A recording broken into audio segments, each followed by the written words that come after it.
Ndugu wananchi wa hapa Mukurweini na Nyeri, hamjambo. Andu aito moriega. Moriega ringi. Ngai no mwega. Endesho de. Mwathani agocwo. Bwana Yesu asifiwe. Hebu mnisalimie hivi nione. Bwana Yesu asifiwe.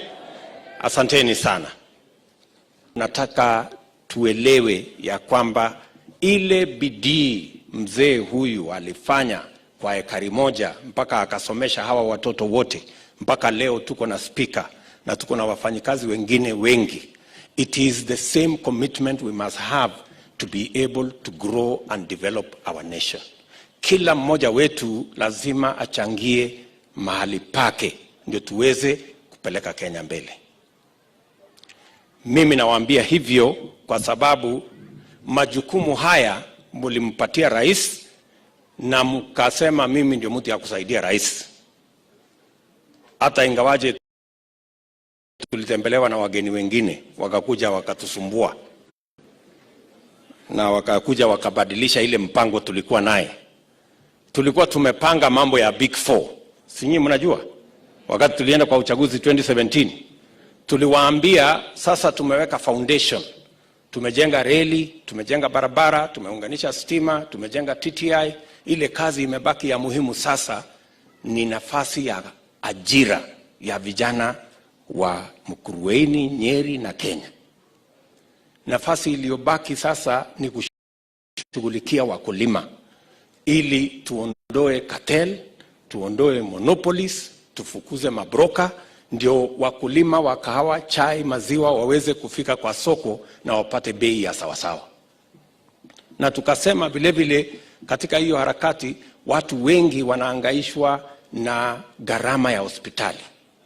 Tuweke bima ya kitaifa ya serikali under NHIF ambaye kila mtu atashughulikiwa mambo yake ya gharama ya hospitali na malipo iwe kulingana na kiwango ya mapato ya kila mtu, so that everybody carries a proportionate burden of our health program. Hiyo kazi tatu ambayo tulisema tufanye, mnajua kidogo imechelewa kwa sababu wale marafiki zetu waliotutembelea walikuja na rege na walikuja na priorities zingine. Wakasema ati tuongezee kwanza rais mamlaka. Zile powers Kibaki alisema hana haja nayo ya kucontrol bunge na kucontrol judiciary. Hawa watu wa rege wakakuja kutuambia hapana, turudishe hizo powers.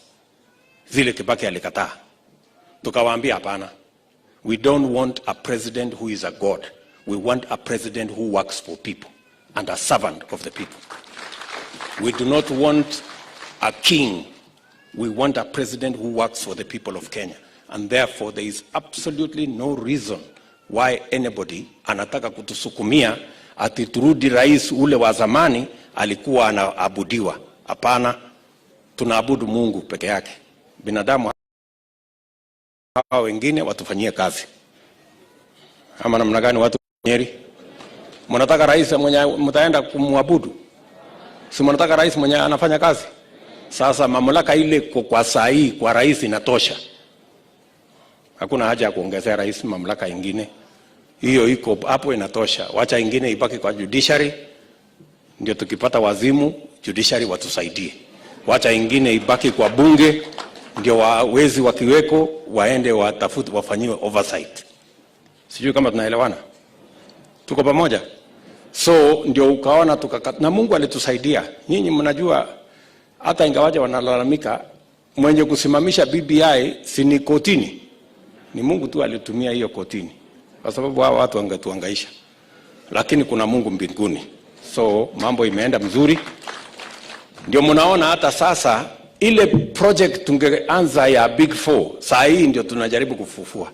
Leo kwa bunge ya Kenya inaendelea bill ya NHIF amendment ili tuanzishe ile universal health coverage ilikuwa kwa Big Four. Saa hizi ndio inafanyika bunge.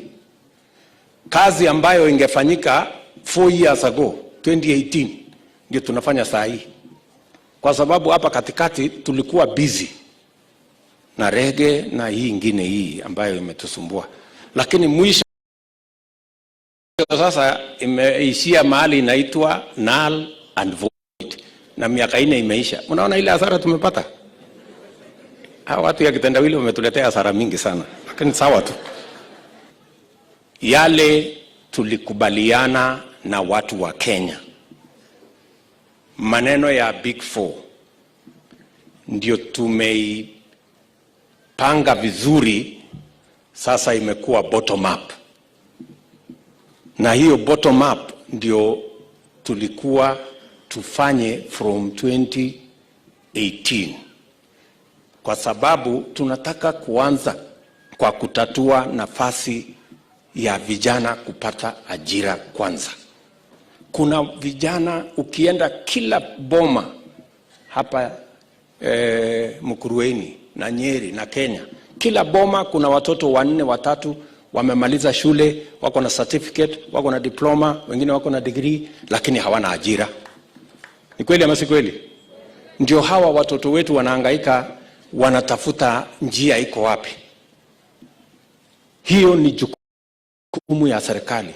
Assignment na priority ya kwanza ya serikali ni kuhakikisha ya kwamba kuna opportunity ya vijana kupata ajira ama kufanya biashara. And that is the priority. We are saying we are starting from the bottom.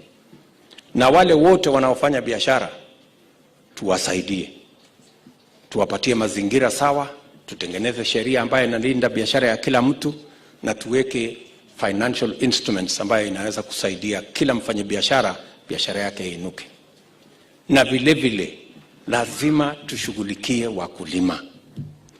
Msingi wa hii Kenya ni wakulima, na wakulima wanahitaji msaada wa serikali, mbegu ya sawa, fertilizer ya sawa, tuondoe brokers, tuondoe cartel, tufukuze monopoly, soko ipatikane ya mazao ya wakulima, na tuwasaidie. Badala ya kupata kilo 3 per bush, tuone kama wanaweza kupata kilo 10 ya kahawa per bush, na vile vile ipatikane soko ya sawasawa.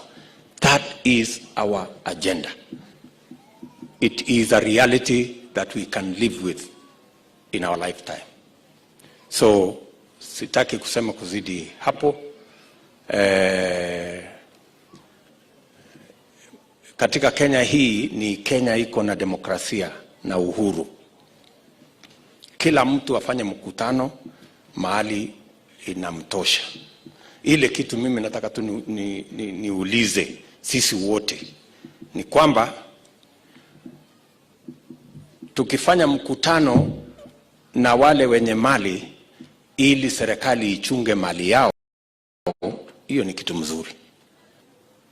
Lakini pia tukifanya mkutano na wale wako chini ili serikali wasaidie kutengeneza mali, pia tukubali hiyo ni kitu mzuri. Tusiseme ni class war, hapana. Kila mtu ako na interest. Wale wenye mali wako na interest ya protect mali yao.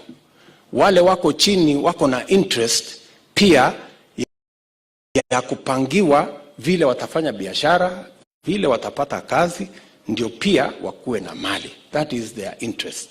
And there is no conflict. And there is no fight. So tuendelee na kujadiliana kama wa Kenya, so that we can have a society that doesn't leave others behind. Tunaelewana watu wa Nyeri? Tumekubaliana watu wa hapa Mukurweini? Tuihamwe? Tunatembea pamoja? Mko chonjo? Na mimi nimejipanga, hata ingawaje mnaona wanaume wanajaribu kunipangia, lakini mimi nimejipanga mbaya sana. Tutakutana na hao watu kwa kiwanja.